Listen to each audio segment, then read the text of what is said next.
Welcome to American Education FM, everybody. I'm Dr. Sean Brooks.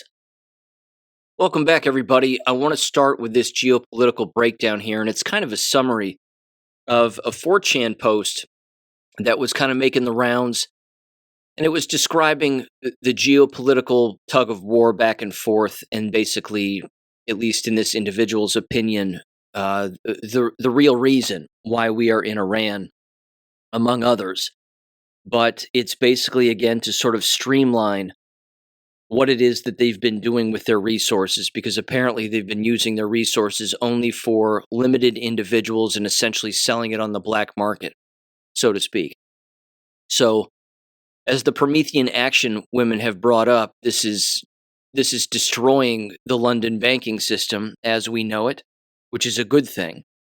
But this particular post, again, describes a number of different things here, and then I want to read a summary of the post from an AI system, Grok specifically, because I find the summary to be basically a little easier to understand. But here's what the post says, and this was dated March 16th, 2026. It said the following. Again, it was an anonymous post, so you can take it with a grain of salt, but based on what we know and what we think we know is going on, this kind of falls in line. It says, quote, Iran is not an insolvent pariah state. Iran is the primary source of unhedged liquidity for the shadow banking system. London is the hub. Tehran is the offshore battery. The IRGC energy credits are not sold. They are swapped for Vostro credits in mid-tier Omani banks. These credits get bundled into collateralized synthetic obligations. They hit the London repo desks as high-quality collateral to back short-term loans. Without this 24/7 inflow of dark energy-backed paper, the City of London's leverage ratios collapse. The 2026 Iran war is based on two factions of the global elite fighting one another. Their fight has gone from boardrooms to kinetic events, which can also be seen via other seemingly unconnected accidents, quote-unquote, in the form of private transport crashes and security lapses for world leaders. Faction A is old money central bankers, and they aim to keep the Iran loop open at all costs. They know the Western debt to GDP ratio is terminal. They use the shadow trade to suppress domestic inflation and keep the repo market from seizing. To them, a nuclear deal is just a legal patch to keep the detergent flowing. Faction B, Silicon Valley neo-feudalists, they aim for kinetic escalation and regime change. They want to force a global default and great reset to move everyone into a fully CBDC-tracked ledger. They attack the Iran loop because it is untracked and gives old money away to survive without their tech. It says this is no blockade, it's a monopoly. The sanctions are not walls, they're tolls. They create a compliance tax that ensures only the 5 biggest banks can handle the volume. Seizing the central bank of Iran is about deleting the last off-grid gold reserves. If the Iran loop breaks, London will take a 30% liquidity haircut within 48 hours. Which one may see via a shift in the gold-to-oil ratio. Escalation will probably involve cutting subsea cables. The system is cannibalizing its own infrastructure to stay alive, unquote. A lot of that seems to make sense to me, but here's the summary. And again, the summary might make a little more sense even to a layperson, and who knows, I could be that layperson also, but it says the following here. It says the core claim is that Iran's secret financial role, or the Iran loop as they call it, the theory asserts that Iran is not a broke, isolated pariah state. Through the IRGC, the Islamic Revolutionary Guard Corps, and its energy oil operations, Iran secretly supplies massive amounts of unhedged, off-the-books liquidity into the global shadow banking system. How it supposedly works, it says. The IRGC-controlled energy credits from oil aren't sold openly due to sanctions. They're swapped via intermediaries like Omani banks into Vostro, quote-unquote, credits or similar instruments. These get bundled into synthetic collateralized obligations, high-quality looking paper backed by energy assets. This dark energy-backed paper, quote-unquote, flows into London's repo markets as collateral for short-term loans and leveraged operations.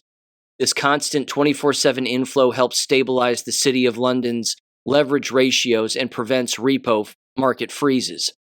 Consequences if disrupted. Without this flow, London, the Western financial system, faces a sudden drop by 30% liquidity hit within 48 hours, visible in shifts like gold to oil ratio. Seizing Iran's central bank would delete the last major off-grid gold oil reserves and break the hidden lifeline. I think that's a good thing. It says the Iran loop is portrayed as a shadow plumbing that props up the debt-saturated Western system by providing unregulated liquidity that suppresses visible inflation and keeps repo short-term funding flowing. And then it says the two factions fighting over it. It says the war is allegedly a kinetic escalation of a boardroom-level conflict between two elite groups with spillover into accidents, quote-unquote, like plane crashes or security failures among leaders. Faction A representing the old money's central bankers, traditional finance, City of London, etc. They want to keep the Iran loop open at all costs, the Western debt to GDP as terminal and unsustainable, and they rely on this shadow trade to suppress domestic inflation, prevent repo markets from seizing up, and to them, a nuclear deal with Iran is just a convenient legal patch to keep the liquidity flowing. Faction B, then, it says Silicon Valley, neo-feudalists, tech billionaires pushing digital control. They want escalation, regime change in Iran, and disruption of the loop. The goal is to force a global default, a financial crisis, or a great reset, quote-unquote. Transition everyone to a fully trackable, CBDC, central banking digital currency, system under their technological monopoly. They see the untracked Iran loop as a loophole, letting old money survive without handing control to tech-led surveillance finance. Sanctions aren't blockades, they're tolls that funnel volume only through the biggest 5 banks, creating a controlled oligopoly. It says escalation tactics could include cutting undersea cables or other infrastructure hits to accelerate collapse. In short, and in summary, the poster argues that ordinary people are just ammunition in an elite civil war. Traditional finance wants to preserve hidden liquidity channels to limp along the current system, while tech elites want to crash it deliberately to impose a new, full-controlled digital monetary order. Okay, now, here's what I've done. I actually just had to stop recording very quickly, and I threw together a Substack, which will be out on Wednesday morning at 6 a.m. regarding that particular post. And I would encourage individuals to bounce over to the Q boards and do basically two things. Type in the word Iran, which I have a link in the Substack, of course, where you can check that out also. And then type in the word nuclear. If you type in the word nuclear, you're going to come up with 6 posts. And this right here, again, is where we were told in Q posts dating back to 2018 what this was really about and what it was not about. Because all of the yelling and all of the screaming and all of the shouting on television is about what? It's about, we're bending the knee to Israel. That's the first one. That's sort of the first, again, wavelength of thought and storyline that continues to always take place. We're bending the knee to Israel. This is an Israeli war, blah, blah, blah, blah, blah. It's not. It actually has nothing to do with them, which is why we are in control of them and it's not the other way around. At least that's my opinion. The other narrative, of course, is the nuclear weapon approach. Oh, we're all going to get bombed, and everybody in the region's going to get bombed, and that's going to happen.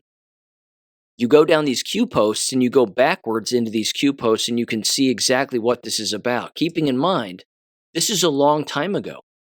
This is from 2018, and here's post 1345. On May 12th of 2018, it says the following, and I think this is rather important, certainly even the first line. Reread crumbs regarding Iran. What they're telling you is make sure that you go back and you type in the word Iran into the database of the Q board, and you reread them and it'll make sense now. And I'm telling you, I've done it and it makes more sense. Even now, it makes more sense. Back then, we were like, okay, they're going to do something with Iran in the future. They're saying it's about nuclear disarmament. Don't worry, it has nothing really to do with that. It has to do with something else. And then you listen to the president talk, of course, and he's always bringing up Barack Obama and the pallets of cash and everything else. And he's doing that again to remind people that that's a great deal of what was going on here, because it's really about back channels of monetary control that are off the books to, yes, do terrible things. There's no doubt about that. Why else would you move money illegally without people knowing? So here's what the Post said. Again, reread crumbs regarding Iran. It was never about worldwide safety and security. It was never about nuclear disarmament. It was about opening a new untapped market. It was about securing a black site, the exchange, quote unquote, uranium one. Risk the welfare of the world. Why? Money organized, planned by BC/HRC. BC being Bill Clinton, I would assume, and HRC, of course, Hillary Rodham Clinton. It then says carried out by Hussein. Remember, HRC ran against Hussein. Uranium One, donations to Clinton Foundation. So they're basically saying, again, that's where a lot of the money was going. It says 1.7 billion in cash transfer to Iran, 4 routes, 5 planes. Did the total withdrawal actually depart the European Union? Why European Union? Define bribe. Define kickback. Special interest groups, SIG. What US, EU companies immediately closed large deals in Iran post-deal? Then they have a link to a New York Times article that says business Iran nuclear Trump business Europe, HTML. It says cross-check companies against political plus foundation payments. Define bribe. Define kickback. Why are people panicking about Iran deal pullout? They never thought she would lose. Truth coming. Q. It makes sense to me now. I mean, it all makes sense going back to these posts and then seeing the way that everybody's behaving, the panic and everything else. And then you had a statement the other day from Hillary Clinton, probably trying to get out in front of it by openly saying that she applauds Donald Trump for the moves that have been made in Iran. Why would she say that? Why would she say that after previously saying that it seems like a bad idea and a huge mistake, and John Brennan was out there screaming, it's a bad idea, it's a huge mistake? Because they were all involved. They were involved in working with the Iranian government to move money illegally under the table, away from people's eyes, to not only launder it, of course, but of course child trafficking was one of the many things that the Clinton Foundation was engaged in, and then everything else that they were doing. Certainly starting any kind of perpetual war or conflict in any other country that they wanted to. And just, again, making general payments from one person to another. But all of it being done off the books. And, of course, that being very illegal is a big part of it. So, again, that's going on. And while that's going on, there's also the struggle, of course, for the monetary gain and the monetary leverage that exists there. You have the old central banking system, and then you have these tech bros. Most, if not all, are Jewish. And they all just happen to be, again, trying to gain control as much as humanly possible. The question is, where does Donald Trump and the United States military sit in the middle of all of that? Wherever they sit on it, they have to know what's going on, because they were the ones that put the entire Q boards together and all of those posts. They were the ones that laid this all out. And those posts are reading just like a current military strategy. It's a way to bypass the media. And it was a way back then, in 2017, 2018, and the years after, to bypass the media when it came to information acquisition and real research and diving down rabbit holes. If you go back into the Q post now, and you type in again the word Iran or the word nuclear or whatever, or the word media, whatever, Barack Obama, Hillary Rodham Clinton, HRC, BO, things like that, and BC being Bill Clinton, you're going to come up with endless posts that make what's going on today seem very clear. because this would only be military planning. You could only have military planning like this that far in advance to where you go back to said planning, you read it, and it makes sense for what is actually happening today.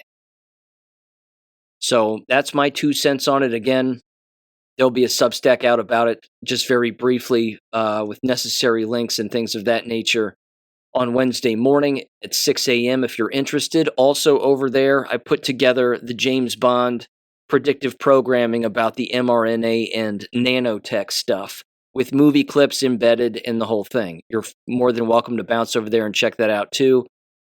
You know, I always find predictive programming and things like that to be remarkably nefarious and incredibly evil. I'll put it that way. And again, the delaying of the last James Bond movie, I don't think was an accident either. The timing was rather specific because you had to get the shots into people before they actually saw it in a movie of some kind. So there you go.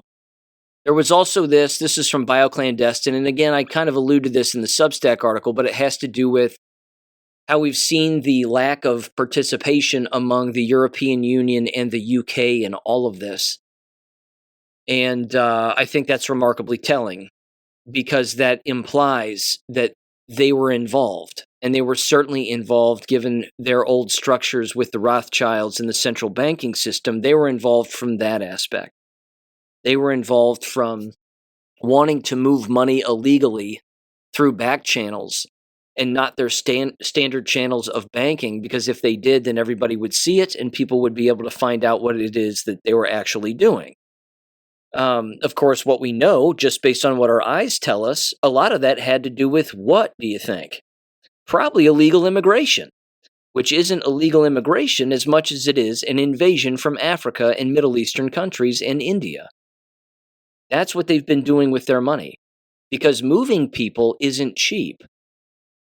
And moving people with off-the-books money and cash, or favors for that matter, can be hidden rather easily, unless, of course, you take off those choke points and you snip those lines of communication, and then they can't do that anymore. Then they stop moving people. I mean, look what's happened with our border. It's stopped. Why is that?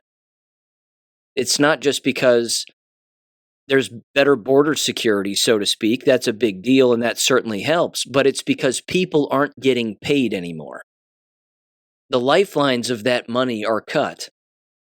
And that right there would basically get any criminal to stop doing what they're doing, because when the money stops showing up, they look around and they go, well, where in the hell is all the cash I was getting paid? I was engaging in all of this illegality, and I was moving people, drugs, guns, XYZ. But now I'm not getting paid anymore, so what do I do? And then they just go home and drink themselves to death or kill themselves or whatever it is that they end up doing. But I think that's pretty evident that that's happened here in the United States, certainly to a great degree. Now, of course, they've signed on to this executive order with J.D. Vance and others, claiming that they're going to go after all of this fraud. Well, they should, because it's all digitized. They have all of this written down. The Somalis, again, they're not smart. And anybody engaging in this fraud is not bright, including American politicians who have been allowing this to happen. This has all been going on digitally. And it's all been going on also underground, even though the result of it is now in everybody's face with the Nick Shirley videos and endless other investigations that have taken place and the complaints that have been filed with state governments, like from yours truly, and endless other people. So, yeah, I find this back and forth to just be fascinating. But there's also some projection taking place here regarding, again, NATO specifically. And this is what BioClandestine had to say about it. Again, regarding Trump and the other NATO countries. Because, as we all know, we pay more into NATO than anybody else, which means if we cut off these lines of communication and these nefarious outlets and, again, the way that they've been moving money and other assets illegally, then we have NATO by the balls, which means we're in control, not them, which means we can pull out of NATO anytime we want, and there isn't a damn thing they can do about it, which means they'll cease to exist and they'll have to go back to being individualized countries, which means then the European Union falls, in my opinion, and that's the big kicker. That's the thing that has to happen. France has to go back to being France. Spain has to get its government under wraps and under control because they're becoming more communist by the day. Italy has to go back to being Italian and not being African Italian. And every other country in Europe, northern, southern, central, east, west, they have to go back to basically being what Russia is today, which is their own nationality, their own people, and then they have to deport everybody who's already there, who's there illegally, who came in through the last, 20 some odd years. But here's what BioClandestine said. He said, quote, and again, you can take his post with a grain of salt. Some of his stuff I agree with, some I don't. But he says, hear me out. Trump called out Germany, South Korea, and Japan for not willing to help with the Strait of Hormuz. What do these nations have in common? They are where we have the largest standing military presence outside the U.S. I think Trump is not just setting up a withdrawal from NATO. I think he is setting up a withdrawal of our military presence around the globe and will eventually begin the process of consolidating United States military presence to the Western Hemisphere once we are done with Iran and the war in Ukraine is over. Again, you can think of Ukraine just like Iran. Same kind of place, same kind of money movement, same kind of illegality. And it's, it's a sticking point for a lot of U.S. politicians because they're involved in that illegality. It goes on, it says, they said, I think the end goal is normalized relations with Russia and China and thus the permanent end to the Cold War that never really ended. This is only possible by removing U.S. military presence off of China and Russia's doorstep, as well as ending Russian-Chinese meddling in our hemisphere via places like Venezuela and Cuba, which is already happening.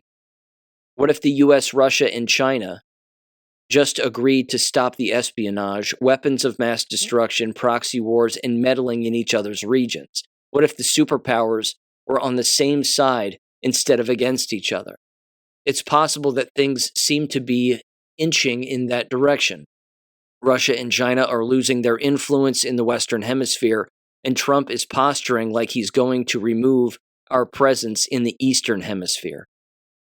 I think we are witnessing a restructure of the global order, and the global alliances, quote unquote, as we know them, are about to shift dramatically, unquote. I think that's also highly possible. I don't think it's hopium. I think the writing is actually on the wall for that. Again, he plays nice and he plays cool with these people. But deep down, he doesn't like them because he knows what they've done. The leaders of all these European countries, again, and when you get them all together, they create their own unions. So, yeah. Again, the United States military has to know all of this. There's just one issue, which I'm going to put another Substack together probably later this week, if not the weekend, about this. And it, of course, has to do with the entire 6G and what's referred to as the mesh networking software, of course, that is occurring, including its infiltration and its current existence and its moving forward within the healthcare system, quote unquote, in America. All of this, in quick summary, has to be shut down.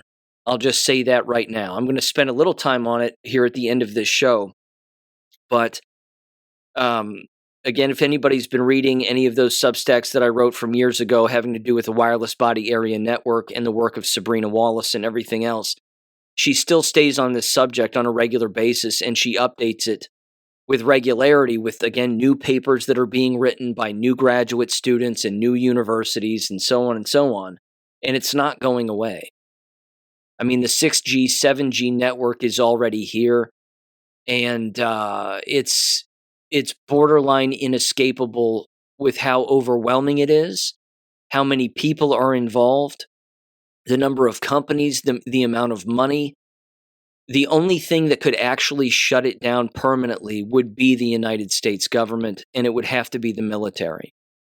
And they, of course, would have to display this information to the public in a way that would frighten them to where they would never want to go back. Which means one of two things is going to happen regarding all of that. And again, I'll get into it a little bit at the end of this show, but it's either going to have to be completely destroyed to where we go back to something that was far more simple, or this is going to overwhelm everybody and we're not going to be in a good position because more and more people are going to get sick for a variety of reasons. And I'll allude to that a little bit later. But I have a couple of education stories here real quick before I get into that. There was this was kind of interesting.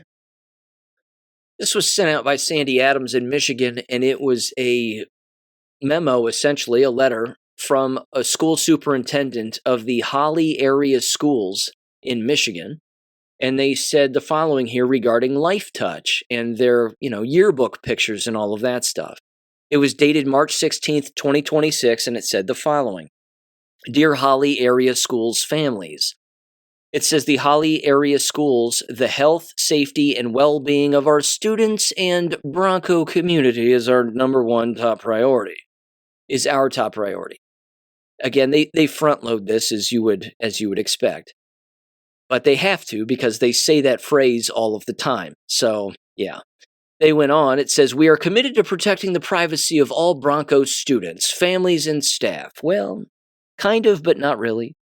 Because you still use the whole Google platform, and that's not safe for anybody. They went on, I digress. They said, we are also committed to transparency and keeping our entire community informed. School community. They said, you may have heard in recent media reports that several other districts across Michigan are ending their agreements with Life Touch photography services. With Epstein ties, of course. They didn't add that, but I did. It says, at Holly area schools, we have only used Life Touch's services at Holly Middle School. Our elementary schools and Holly High School use a separate photography service.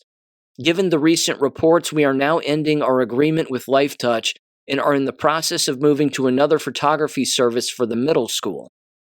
We will provide updates to our families and Bronco community once we have hired a new photography service for the middle school. Sincerely, a Scott M. Roper, Superintendent, Holly Area Schools, unquote. Yeah, good. I mean, that's good. I would take it a step further, but that's just because I hate school environments. How about you just stop having pictures altogether and you just stop having yearbooks because most of them are gay? I mean, how about you just do that? It seems kind of simple, doesn't it? Just save the money. Save the money and hire somebody else. Again, the amount of money that gets used to take everybody's photographs year in and year out and multiple copies and get them to people and oh, I have to see what so-and-so looks like as they grow up. How about you just get rid of that outdated tradition? Just get rid of it. Families can take photographs anytime they want. They have cell phones in their pockets that can fill up with thousands and thousands of photographs on a constant basis. There's no reason for a school environment to do it year in and year out. It's an old tradition. And I believe it was W.E.B. Du Bois who said a tradition without intelligence is not worth having. And I think in this day and age, it's 100% fine to just get rid of a stupid tradition. Again, anybody can take a picture of anybody for the most part if they want.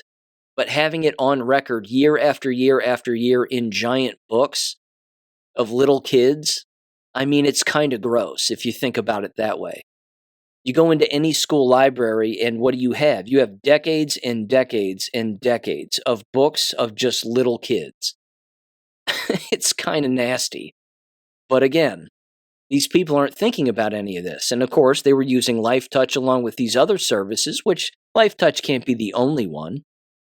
It just happens to be one that has Epstein ties, which is not a good look. So, yeah.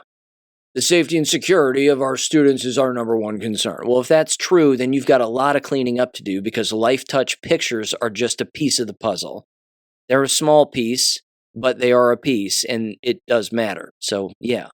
Again, good for them, but their vetting process for any pictures going forward had better be very, very strict.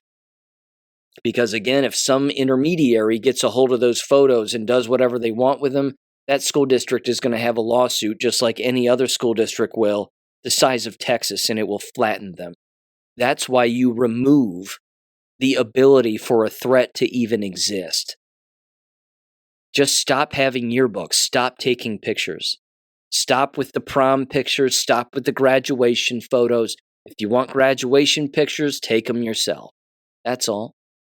And think of the money these districts would save instead of pissing away. It's amazing. But they don't think that much because that's the business. Okay. Couple of other education stories here, a couple of YouTube clips real quick. This one is fascinating, not surprising, and it falls right in line with everything I've ever brought up on the show and basically everything that I've ever written about when it comes to retaliation in the education business, specifically regarding reporting pedophiles. This is a clip from YouTube from a day ago, and this was titled, Boise Special Ed Teacher Says She Was Forced Out, Prosecuted After Reporting a Pedophile. It says a former teacher in the Boise School District says that she was forced out of her job as a special education teacher and taken to court by the Boise, Idaho City prosecutors. Give this a listen in 3, 2, 1.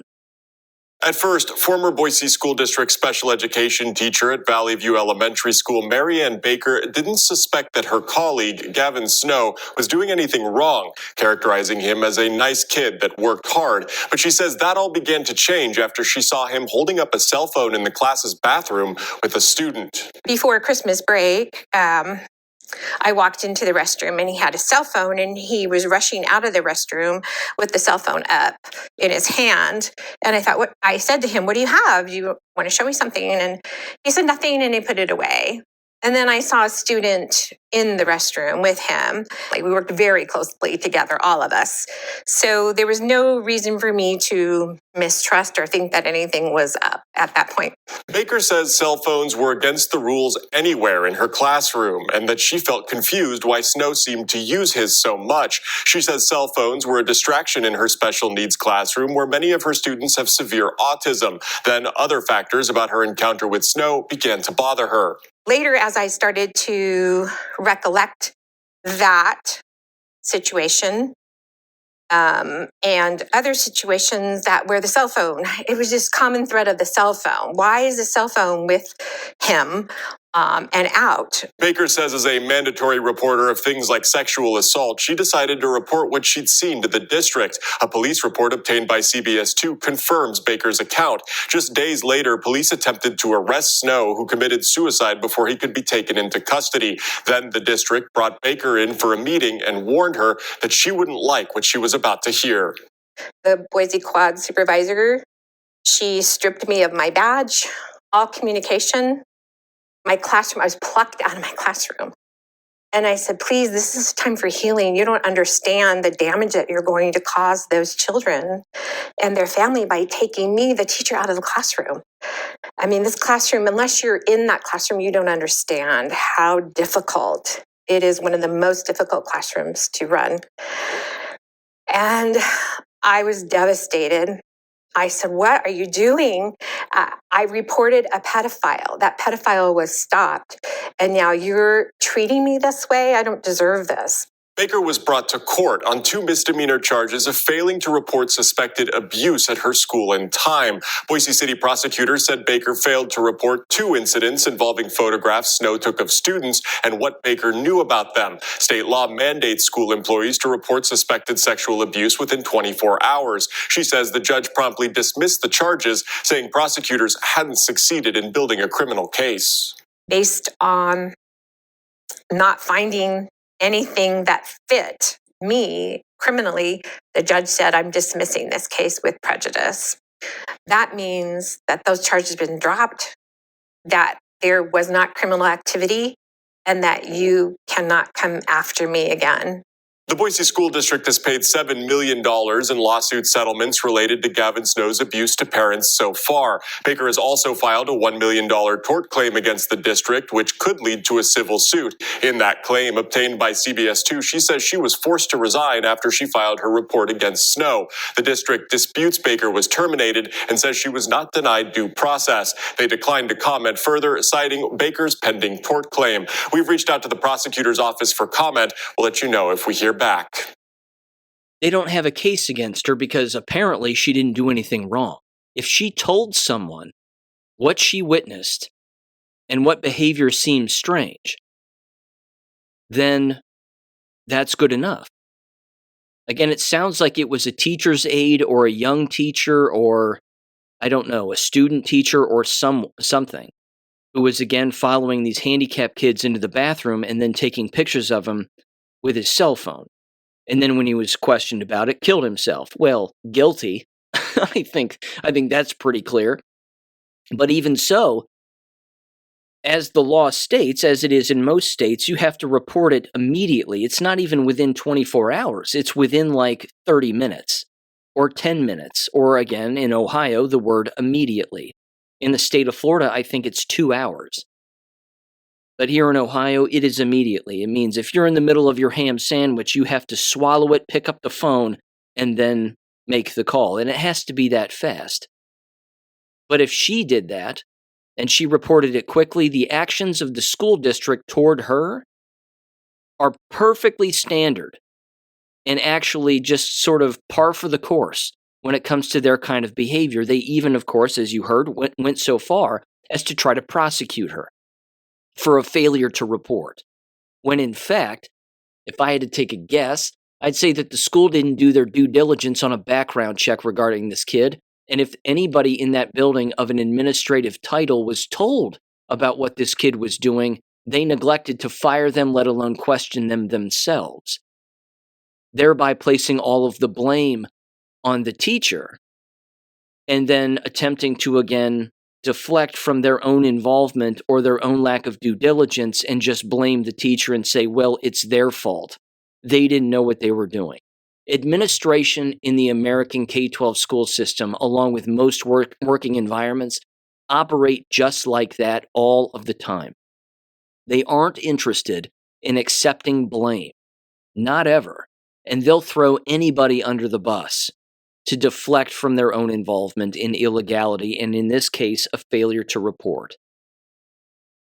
Ladies and gentlemen, I hate these people more than you can possibly imagine, and I'll hate them for the rest of my life. These are criminal organizations because that's how a criminal organization operates. Just like that. But again, a male school teacher in a male bathroom taking pictures of male students inside the stall.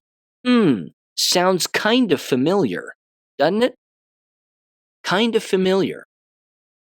Here's something else that should sound kind of familiar. Wrote about this years ago. And yeah, still happening. Go figure. This is from ABC 7 News WJLA. Illegal immigrant student accused of groping girls in Fairfax High School. Shocking. This is from 3 days ago. Not really. Give this a listen in 3, 2, 1. Only on 7 News now, an 18-year-old Fairfax County high school student who is in the country illegally has been charged with multiple counts of assault for allegedly groping girls in the hallway. Our Nick Minock was the first to report this story and spoke exclusively with the girls' parents. We do want to warn you here, some of these details may not be appropriate for younger viewers. Israel Flores Ortez is almost 19 years old and in the 11th grade at Fairfax County High School. About a dozen girls have come forward to report that Ortez put his hands between their legs and grabbed their privates while in the school hallways. Now he's in jail, facing 9 counts of assault. 7 News has also learned Ortez is an illegal immigrant from El Salvador who crossed the southern border in 2024 and was released under federal government policy at that time. After his arrest, ICE issued a detainer for Ortez last week in order to deport him, but tells me the Fairfax County Sheriff is not honoring that detainer. At a court hearing, attended by many of the girls' parents Friday morning. Ortez's attorney requested he be let out on bail. The prosecutor from Fairfax County Commonwealth's Attorney Steve Descano's office agreed. But the judge did not. After reviewing the surveillance video from the school district and in spite of the prosecutor supporting his release, the judge felt that the bail request did not properly address the public safety. The parents were relieved because they say they'd been told Ortez would be allowed back in school if he were released. But that's just one of the issues that has these moms mad at the school district. They have attempted to sweep it under the rug. They sent out a letter last night saying again After that we demanded it, multiple parents demanded that there be a letter before we got it. but it was a completely sanitized letter. Weeks after the incidents were reported to police, Principal Georgina A. sent an email to parents saying in part, quote, "These incidents involved the student touching the student's buttocks while they were transitioning in the hallways." Yeah, no. I would not be here for butt slapping. I would be upset about that, but this wouldn't be my second day this week here at the courthouse for that. It was a clear violation that he put his hand in between my daughter's legs, and the butt was actually the last thing that he touched. The parents also told me the principal downplaying what happened has only created more problems. The girls have experienced harassment and bullying from peers at school, including people that they once thought were their friends. And the letter that they sent out referencing it only as buttocks touching just adds fuel to the rumors that they were just attention seeking. Another detail that came to light is that Ortez has been engaging in this behavior all school year, according to the prosecutor, and nothing has been done about it until now. I asked the school district about that. They said they can't comment on this case and that student safety is their top priority. Reporting in Fairfax, Nick Minogue, 7 News. Told you. Again. It would be funnier if it weren't so sad, but you have to laugh or else you'll jump through the screen and want to strangle all these people, including the parents who keep sending their daughters to that environment. Again, who are the retarded ones in that entire story? It's basically everybody. It's basically everyone. Except ICE tried to get rid of him and deport him. And the judge finally stepped up, apparently, and did something. But even the prosecutor didn't like it. And the defendant's lawyer didn't like it. And the school didn't like it. We'll bring him back. We'll discipline him. And he'll probably learn his lesson because the safety and security of students is our number one concern. And the parents keep sending their daughters back. Again, the level of retardation is through the roof. My retard meter is blowing up in my hand. The behavior of the people who work in these environments is never going to improve. It just will not.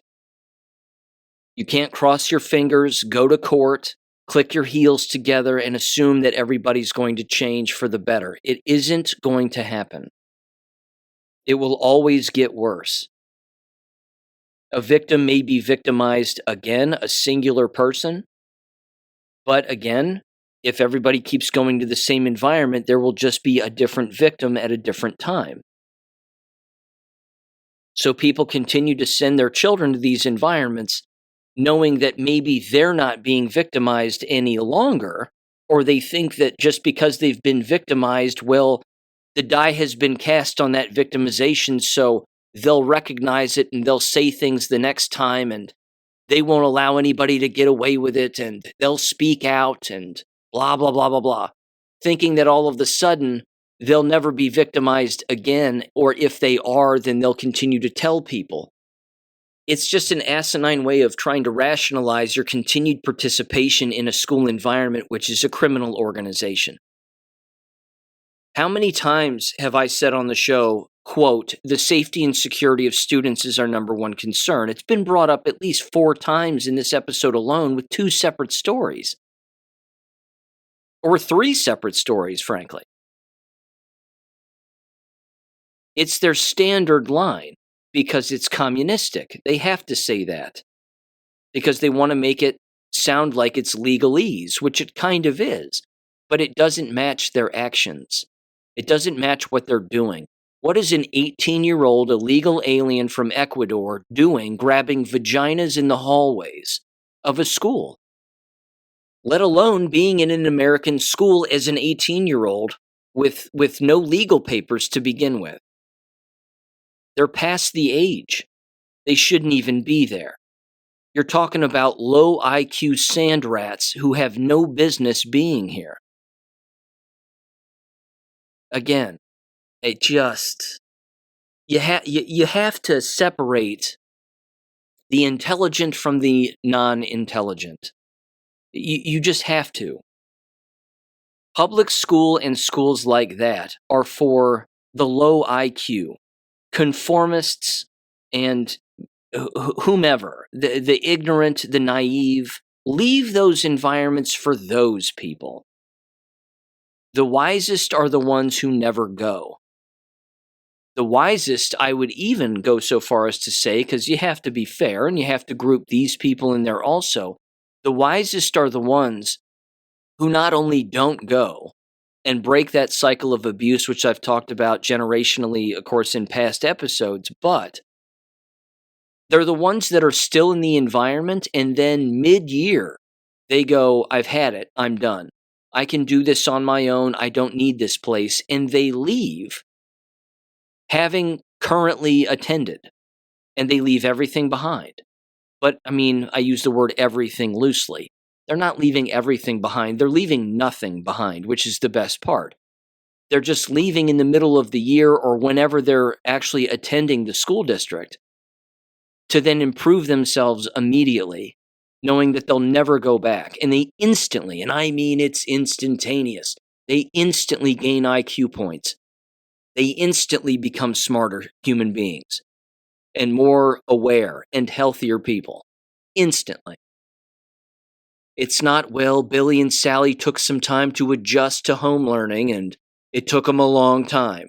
That's nonsense. It's nonsense. As I've said before on the show, you have to give these students who have been in this meat grinder brainwashing system some time to decompress. There has to be a full decompression that takes place with these students, in particular for students who are sexually assaulted within the environments, to then, of course, hopefully never return. Don't have them wake up to an alarm clock. That alone is a life changer. Give them a book, a singular book of their choosing about a real subject in history, and just say, here's all I want you to do. Just read this slowly and digest it. And tell me about it as you're reading it. Things like that. Don't immediately enroll them in some online school, instantaneously once they get pulled out of these environments. They need to go on a mental and emotional and physical vacation, a health vacation. Because you have to rewire these people completely because they've been programmed by Satan the entire time that they've been in these environments. This is why I hate these people. This is why I hate these environments this much. Because it is psychological torture. It's abuse. And when you're caught in the meat grinder as a parent or a student, the school system will view you as being the guilty party. How dare you speak up about your daughter's vaginas being groped in the hallway? That's your problem. That's your fault. You made him do it, the school system will say. They're that dumb. But equally as stupid are the parents who return them back. Because again, whether the abuse happens or not, whether it's from somebody else, again, a completely different party, or it never ever happens again, the thought is still there. And as the child grows up, as I've said before on the show here, that when they grow up and they gain more powers of reflection with more knowledge and wisdom and age under their belt, they'll basically say, okay, why did my parents send me back? If it was so awful and I was abused and groped in XYZ, why did I go back? Was it worth it? 9 times out of 10, the answer will be no. To a level-headed adult, years after the abuse. It's just something that sticks with people for the rest of their lives, whether they want it to or not. And it doesn't take much, does it? I mean, it doesn't take much to have a memory solidify itself in your brain forever. And I should say, and this is important, the abuse that occurs from the school system and from the legal system toward the parents is also abuse, and it's abuse toward the student. So they're getting it twice. They're receiving physical abuse and then the aftermath of doing the right thing from psychos who are not interested in any level of accountability whatsoever, from the school system all the way through the judicial system. That's its own form of abuse. So now the parents are being abused, the child's being abused, and everybody's in this loop of abuse, this cycle of abuse, and yet they keep sending their kids back. It's disgusting. If you can read and write, you can teach yourself, so get out. Or else you're going to be abused. If not for the first time, then again, and again, and again, in lots of different ways. It's not just physical, it's always psychological. And of course, if you can abuse them without them knowing it, specifically psychologically, well, then that's the worst form of abuse that exists. And that's ever present. Okay, shifting gears, speaking of psychological abuse, shot taking.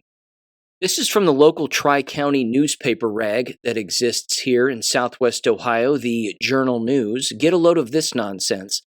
It was titled, this story, let me get you a date here. Here we go, March 16th. Flu map. That's right, the flu.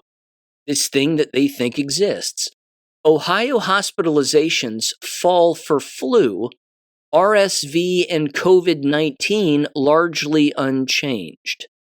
And they have the 25-26 influenza season week 9 ending March 7th, 2026 map of the United States. And they show the activity level, which specifically is the weekly outpatient respiratory illness activity map from the CDC. And again, ending on March 7th of 2026, with very high activity existing in, let's see, Missouri, Ohio, Kentucky, South Carolina. Nice little grade school test here of all the states. New Mexico, Colorado, Nebraska, it looks like. Iowa, Oregon, there we go, and Idaho. And then it has high-level states, basically California, Nevada, Arizona rather, and then the southeastern coast by and large. And then the lower states, and this is where this gets funny, the lower states that have the least amount of these illnesses are the ones that are actually more northern states. Montana, North Dakota, South Dakota, Wyoming, etc., etc. And then Alaska, which is hilarious as well. And then, of course, the lowest are the island states and the territories that surround us, like Puerto Rico and the Virgin Islands. So again, they're wondering probably why this is the case. Yes, probably some of it has to do with population numbers, but at the exact same time, I think more Americans are figuring out that if I inject myself with something, I'm going to get sick and go to the hospital, so I'd better not do that. It's probably that simple, and that's what's happening. That appears to be exactly what's happening. They have another map here which is equally as laughable, and it's hospitalization trends, and it's a line graph. And the hospitalizations spike. Again, regarding COVID-19, quote-unquote, flu, quote-unquote, and RSV, quote-unquote, and you're not going to believe, sarcasm, when people are hospitalized for these things. If you said the fall of 2024 and then the fall of 2025, you would be correct. Because that's when the shots come out. That's when the vast majority of Americans have been programmed to inject themselves with these poisons. So they inject themselves, they get deathly ill, they go to the hospital, and then they're released. And then in the springtime, around April, all these illnesses basically become non-existent because there's no poison to administer anymore because these people have already poisoned themselves. But what's interesting is there is a drop-off from 2024 through 2025, and then the latter half of 2025 from, of course, the previous year. In December, for example, of 2025, there were less hospitalizations regarding those so-called illnesses, which are just symptoms of being poisoned, as opposed to the year of 2024. Now, there's two reasons for that. Like I said, number one, less people, or more people rather, are taking less shots, which is good. The other aspect is that more people are dead. So you have to take that into consideration also. But I just find it absolutely laughable that no one can put this line graph on top of a chart that would show when most people are likely to take injections. Because again, the illnesses are non-existent in the spring and summer months, and then they spike in November and December and January and February, and then they drop off sharply in March, non-existent in April, May, June, July, August, September, and even October. That's because that's not shot-taking season. Hello? Again, doctors can't even figure this out, and it's not tough. Which leads me to this, because this is, again, the final thing that I want to mention here, and I just want to summarize it briefly, but I'm going to put together a larger Substack about this because it's too important. As I've said before, the wireless body area network and all that it encompasses, basically, is hands down the scariest thing to me that exists, because the walls are closing in on all of this, and it's becoming ubiquitous to a point where it's going to be unavoidable basically to anybody, but then people will be penalized for not participating. And in a very recent video, again, Sabrina Wallace runs through a great deal of these slides, updating a lot of this information. She openly says, again, 6G and 7G are basically already here. The infrastructure has already been built, and it's already being rolled out whether people like it or not. They're not calling them 15-minute cities anymore. You've probably noticed that all of that phraseology and terminology, whatever you want to call it, is not being used anymore. But data centers are the discussion that's being, of course, consistently brought up, and rightfully so, which begs the question again, if the data centers aren't for quote-unquote AI, what if it's for things like this, which she refers to as HealthCare 4.0 or the mesh networking system, or just mesh networking in general, which again is an encompassing model of everything that is the wireless body area network. And we're way past wearables here. Again, she openly says, and she's right, our bodies are electric beings. They can target specific human beings anytime and anywhere they want and make them ill, because they track us with everything. So they already know, again, by they, I mean government and other entities, of course, but they know where we are. So targeting a group of individuals or a singular person is not a tough thing to do. It makes it even easier when an individual, again, has all of these devices around them on a constant basis hooked into their bloodstream or on their person. But she says this, and she even played a clip from a Social Security expert who was on YouTube describing this also.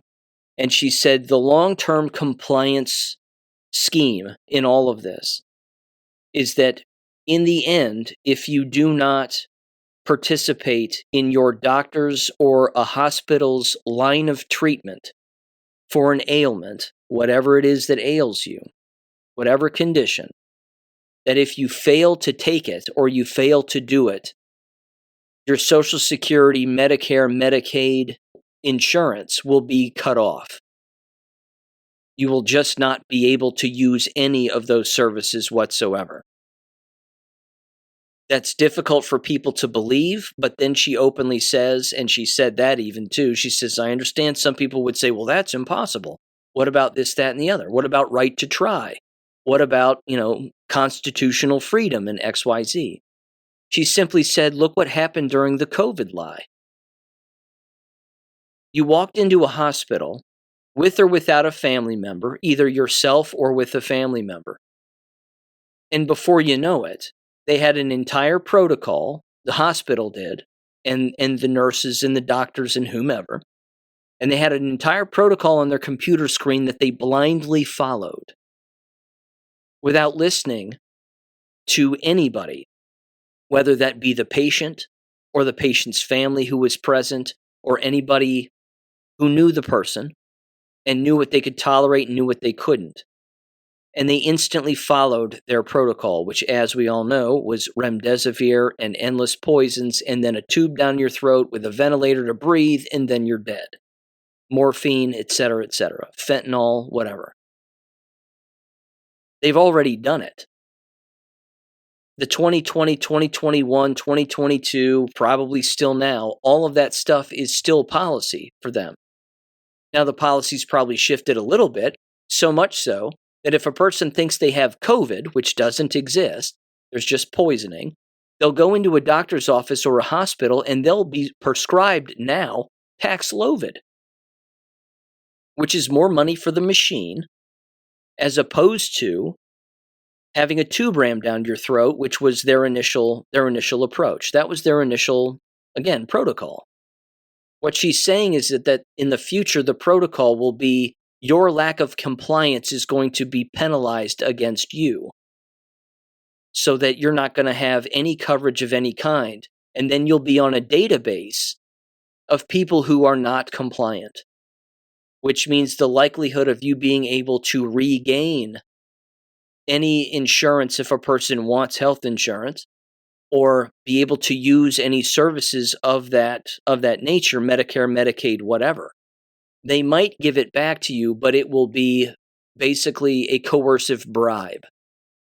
As if to say, well, you can go back on it and we'll give you those services, but you have to comply from here on out or else we'll take it away again. This is the nefarious aspect of this that is directly tied into the 2030 agenda. And this is the scariest part for me personally, because I wonder whether or not Donald Trump is doing a damn thing about this, whether he even knows about it. I'm glad that they're catching fraudsters. I really am. But this is a level of tyranny that isn't going away. HealthCare 4.0 is what it's coined as. Papers have been written about this already. And as Sabrina Wallace brings up with regularity, you've got these young, naive graduates in graduate school all over the nation believing that all of this is the way that this business needs to be run for the betterment of everybody. Because there's that halo over all of them where they actually believe that they're helping people, that they're somehow a savior to humanity as far as their health and longevity is concerned. And it's the exact opposite. You pay these young, impressionable minds a boatload of money to carry out your evil deeds, and they'll do it without thinking twice. Because they'll have a nice car, a nice place to live, and whatever else. They're just a slave of the system, and they don't even know it. No different than a K12 school student. It's the same scheme. It's weaponizing humanity against humanity based on naivete and not having a firm grasp of the scheme at hand here. So I'm going to leave it at that. I'm going to put together a Substack a little bit later this week about it. It's going to take a little bit of time because I've got to look up all these PDFs and a few more of these recent slideshows and everything else. But again, research papers are still being written by endless quote-unquote researchers from all over the world. They're still being published, which means they're being funded, which means money's involved. And this is a wheel that has been kicked down a hill that is getting bigger. And it doesn't seem like we can stop it, which is the frightening part. Which again brings in the data centers. Is this what the data centers are really for? Mass medical information. And then, of course, lists of the compliant and the non-compliant. I don't know, but it seems highly suspicious nonetheless. And until papers like these stop being written and the people who write them pick up a new hobby, or the military gets involved and says, we're shutting all of this down immediately, it's not going to have a good end here. So I know it goes without saying, but stay away from doctors, stay off of drugs, stay away from hospitals. And in today's day and age, for many people, the vast majority of America, I'd say that's a difficult thing to do. But yeah, I mean, what was it? A few weeks ago, they came out with these declassified CIA documents, which I haven't read from yet specifically, but I've seen some pages of them. And it basically says, again, that your government is poisoning you with basically everything. It's poisoning you with food. It's poisoning you with drink. It's poisoning you with drugs that people take thinking that it's helping them when it's not. I mean, they can do all of this without your knowledge. Because, again, you sign off on a little piece of paper saying that you want it, and then it may or may not be in the fine print. No one reads that anyway, and then you just take it, and then that's it. So it's a scheme, again, that's been played out in 2020 with the COVID lie, but it was almost like that was a purposeful test run for the 2030 rollout of all of this, which it's already rolled out. It's just becoming more constrained around society. And yeah, it's awful. She even brings up in her most recent presentation, which was about an hour and 30 some odd minutes long, the business of automobiles. And how, of course, human beings are electric beings, and now you have automobiles traveling around on the highway, and all of those automobiles, by and large, certainly the new ones, have wireless devices in them. So the automobiles are communicating with human beings that are passing by them, and every automobile is communicating with other automobiles as they're driving past one another and alongside one another on roads and highways. That escaping the wireless body area network is impossible. She even laughs about the people that go off-grid. She says, you have to be kidding me. You're using a level of electricity with solar panels that is through the roof, which means they know where you live, they know what you're doing. And what do you have? You still have a cell phone probably, but it's not like there's really even the definition of quote-unquote off-grid. That's even a cliche term. So I could keep rambling about it, but it terrifies the ever-living hell out of me. But yeah, I'm going to put together a Substack about that here this week, and you can check that out if you're interested and move that around if you are interested. Okay. Let's see, just to quickly review before I sign off here, that James Bond Substack is available. You can check that out. The Iran Loop Substack will be up on Wednesday morning at 6 a.m. You can check that out too. And there will be another one out later this week having to do with the Mesh Network and HealthCare 4.0 and all that it entails. Ladies and gentlemen, thank you for listening as always, and I'll catch you on Friday. Peace. Thank you for listening to American Education FM. Make sure and check out AmericanEducationFM.com for more information. Take care and God bless.